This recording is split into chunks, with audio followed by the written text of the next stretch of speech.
Blonde-haired, blue-eyed Jesus, that's not the Messiah, that's marketing.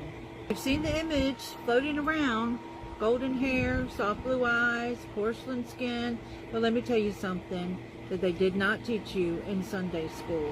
That version of Jesus, it isn't the Bible, it's from Renaissance Europe. And it wasn't about religion, it was about control. If you make God look like you, it's easier to justify dominating others. White Jesus was a tool of empire, and it worked. Jesus was a Middle East Jew, born in Bethlehem, raised in Nazareth. You think folks in that region 2,000 years ago looked like Brad Pitt? This is not about race, it's about truth. Truth isn't always comfortable, but it's always necessary. People find out that the person that they pray to and call their savior and think that he's coming back, wait until they find out that he was actually a person. Just remember, anytime you see the elites or whatever you want to call them trying to make us hate a specific person or thing, it's really just because that's the most powerful thing. They do everything in their power to make us hate black people. That's because these people are so powerful. These people have been here forever. White people did not pop up until about 5,000 years ago. Now, there's gonna be quite a few of white people that are gonna be mad at this because y'all think everything is about you, but I'm here to tell you that it's not. And it never was. Think about it. I don't know where the fuck white people came from, to be honest, but we are not meant to be in the sun. Like how, black people are from Earth. They have been here a long ass time, bro. The sun loves them. The sun hates white people, okay? I'm just being honest. Part of that has to do with wearing sunscreen and sunglasses, but that's for a whole nother video. All of those ancient people from ancient Kemet, ancient Egypt, those were, ever notice how the nose are always chopped off on those ancient structures? That's because they don't want us to know the truth. I'm not gonna say too much about this photo because I don't want my video to get taken down again. But I mean, y'all see what's going on. A lot of things you've just been lied to, y'all.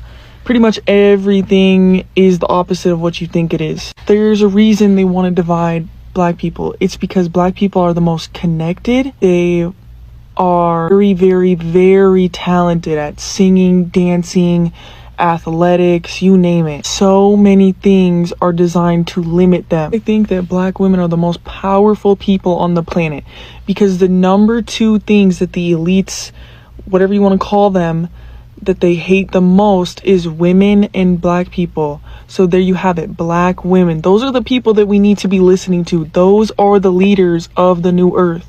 And I'm not saying other women aren't powerful, but there's just something about an enlightened black woman who is embodying her gifts that is just so powerful, y'all. Is God black? Let's unpack it. And not with emotion, with facts, history, and a little theology.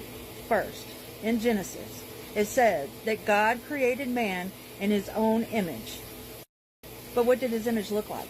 Geography speaking, the Garden of Eden is believed to be, by many scholars, to have been in Africa or in the Middle East, the cradle of civilization in East Africa. So the first humans, most likely, dark skin.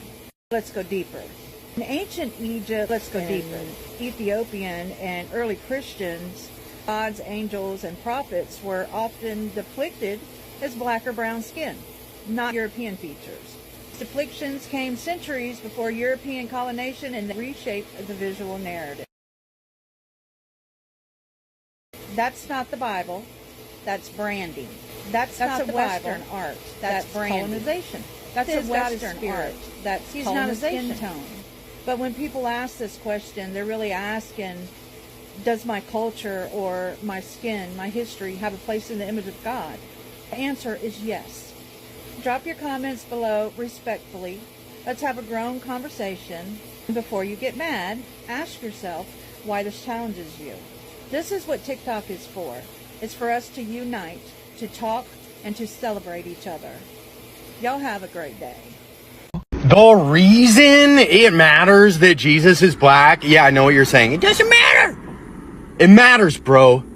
We stole an entire identity from these people.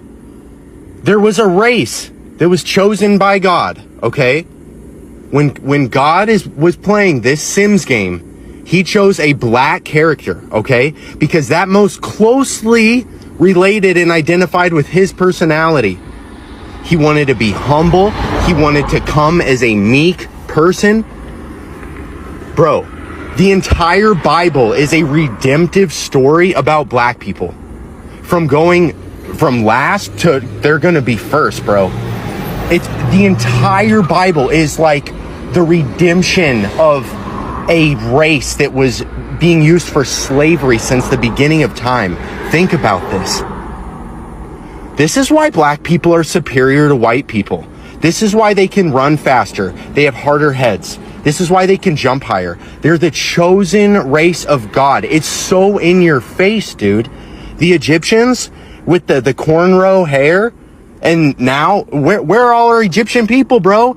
I don't have any Egyptian friends. I've never met an Egyptian, dude.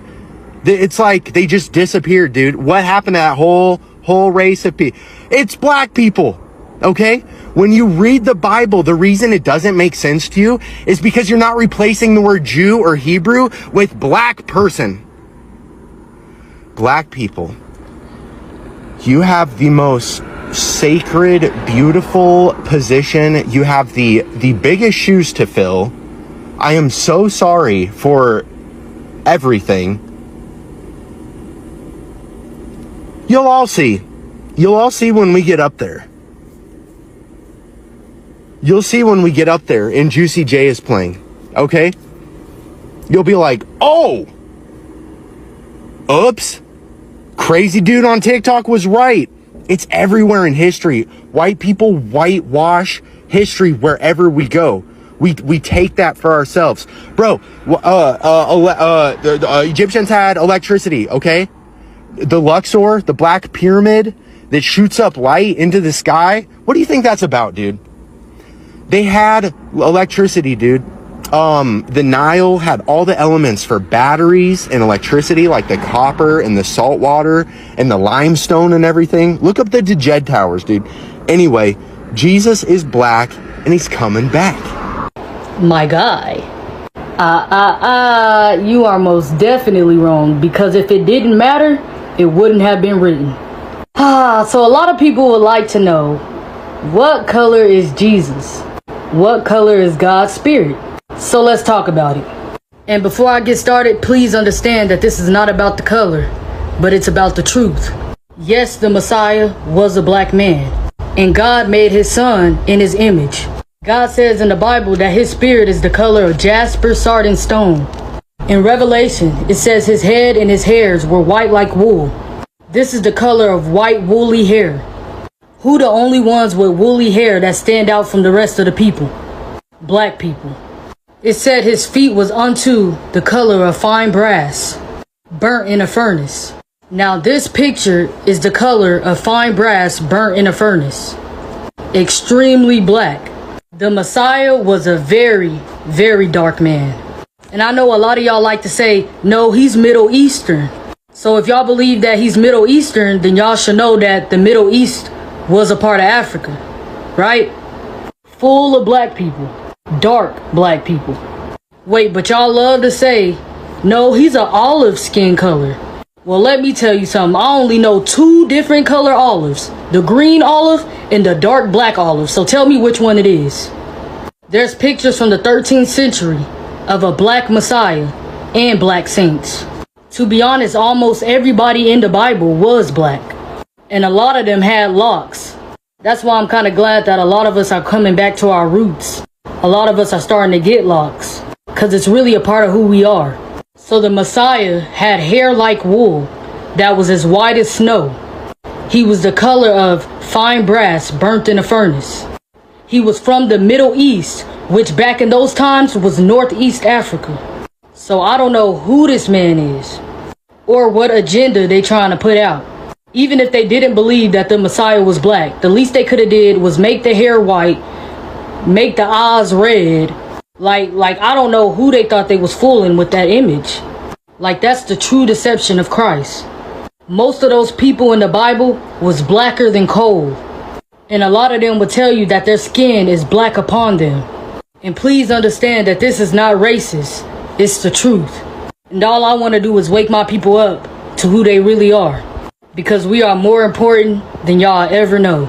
Jesus was most likely considered a black man. This is based on the Sephardic DNA in the Middle Eastern area, which connects Sephardic Jews to the Hebrew people more than Ashkenazi Jews. Jesus, as described in Revelations, having bronze feet, meaning darker skin complexion, and woolly hair would mean that he was more so a Moorish or African descendant person in modern day terms. But that doesn't mean he is from Africa in modern day terms. But that doesn't mean he is from Africa in modern day terms. But that doesn't mean he is from Africa, and it doesn't mean he was dark-skinned black. The reason why black and brown people suffer is because this world worships the Antichrist. This is not the real Messiah. This is a false Messiah. Masih Dajjal. This is the real Messiah of Nazareth. His name was Isu in Old Greek, Isa in Arabic. He was Hebrew. He spoke Hebrew, just like his mother Mary. When he passed away, a long and slow satanic process of whitewash started. The Romans who persecuted Isu started unaliving his Hebrew followers, destroying and burning the Temple of Jerusalem. Then after hundreds of years, the Romans started using his story as a way to glorify themselves. First, they changed the language from Hebrew to Greek. And under Emperor Constantine, white supremacy was born when they made the execution tool, the symbol of the teaching of the Messiah. In hoc signo vinces, in this sign you shall conquer. And the false Christ was born, and the story of the real Messiah became legend. Until today, 1,700 years later, where the whole world is under the rule of the Antichrist, every nation looks up to the Western man as the moral standard for what is right. But these are the last days. When somebody tells you Jesus is black and you say, color doesn't matter, or I don't care if he was blue, black, green, or purple. It's a form of self-hatred. You have a self-loathing personality, okay? And let me explain what I mean when I say that. When somebody tells you Christ is black and you immediately jump to that answer, that's because you can't see yourself being better than who you are. If you understood that Christ was black, you would not have hatred towards your own brother and sister. You would not want to kill, steal, disrespect the next brother or sister because you don't see Christ in them. That's why you do it. If you understood that Christ was black like you would not be wearing wigs all day, sisters. If you understood Christ looked like you, brother, you would not disrespect the next man just because he stepped on your shoe by accident. You would not want to kill him because of that. You would understand like, oh, okay, let me talk to him. Let me explain some things. Let me have a conversation with this brother. You don't see Christ in one another. That's why y'all disrespect each other.